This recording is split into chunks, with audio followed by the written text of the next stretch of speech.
Ito yung lagi kong kasangga, Bitmin Pro powder. Napakabisa. Simula sisiw hanggang old cock, napakagaling.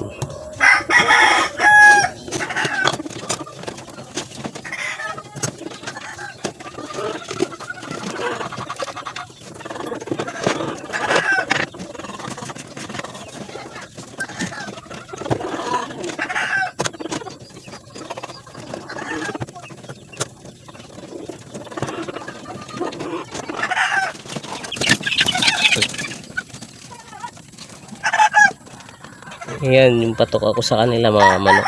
Bali wet feeding na sila, gawa ng 1 month old na eh, para mabilis din umalsa yung katawan nila pag basa.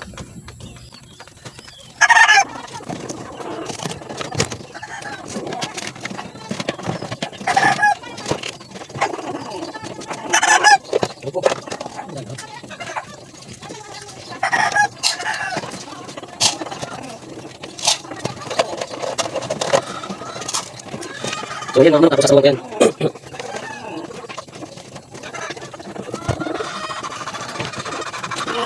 Yan, tama lang yung sabaw nila. Ayan, ganyan yung way ng pagpapatuka ko mga manok. Sinasabawan ko na, sinasama ko na yung painom sa kanilang katuka. Ngayon pag kulang pa, ubos na ubos, saka lang ako magdadagdag ng tubig ulit. So kung ngayon, kung mauubos ulit ngayon, hindi na ako magdadagdag sa pangalawang bigay ko ng tubig, ng sabaw, gawa ng baka sumobra naman. Pero depende naman sa inyo yan mga kamanok, ano?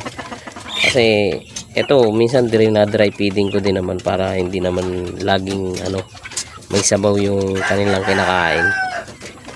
Kaya ganito naman mga kamanok yung way ko. Siyempre ako lang din yung nagpapatuka dito eh. Wala naman akong karelyebo o kaibang katulong. So sa umaga, madaling araw ako 4. Pagkagising ko nun, bago ako pumasok ng trabaho, pagkagising ko 4:00, papatukain ko na sila. Mabilisan nyo siyempre. Maliligo pa ako, mag-aayos pa ako, pag papasok pa ako. Siyempre yung 4 to 4:30, mabilisan. Sila yung asikasuhin ko. Tapos 4:30 maliligo ako, syempre 5 alis na ako papuntang trabaho. So ganyan yung way ko ng pagpapatuka. So pag naubos nila yan, ubusin nila yan, diretso na yan, may tubig na, eh di na, ayos na yun, solved na yun. Pang maghapon na nila yun. Ngayon naman, ika-counter ko naman yan pagdating ng gabi. Siyempre idadry ko naman sila. So susubukan ko din kung kung yung dry feeding, para masanay sila na dry feeding, wet feeding yung kinakain nila. Pero pansin ko mga kamanok, pag ganitong may sabaw na sila, yan napakabilis umalsa ng katawan kasi matubig nga eh. So yan, di pag i-condition mo, kukontrolin mo na lang yung tubig. So ganun lang. Ito yan, le-level ko lang naman dun yan sa katuka. Yan, huwag mo siya dumadadami yan, kasi syempre parang lugaw na yun.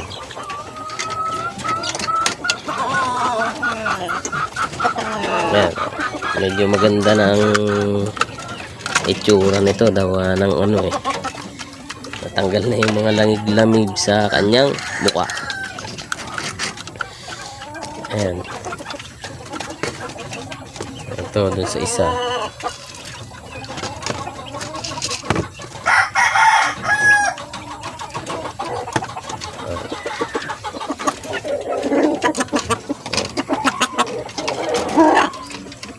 Ayan na, sanay na sila na ganyan yung patuka nila.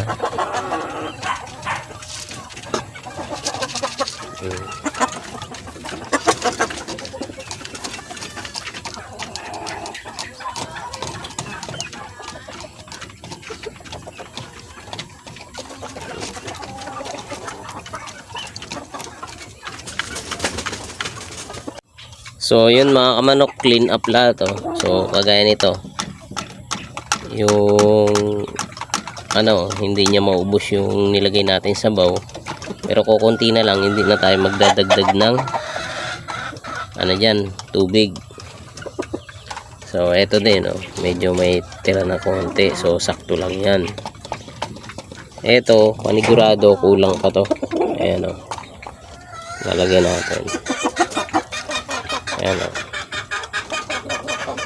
bali ang gawa ko mga kamanok, pinapasundan ko sila. Unlimited yung tubig nila na vitamin, na mayroong vitamins, para yung katawan nila is bultong bulto o bukang buka. So napaka number 1 yung tubig na source ng pagpapabuka sa mga manok natin. Yan, ito kulang pa rin yung tubig niyan, kaya ganyan. Iinom yan. So pag hindi na naubos nila yung binigay natin, ibibigay naman natin doon sa iba, kasi para hindi naman masayang yung vitamins.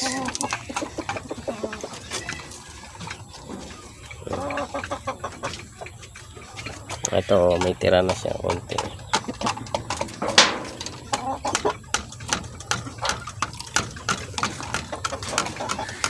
So ganun lang yung way ng pagpapatuka ko mga kamanok sa aking mga alaga. So yun lang, hanggang dito na lang yung video ko. Marami pong salamat sa panonood, at God to be the glory po sa atin lahat mga kamanok.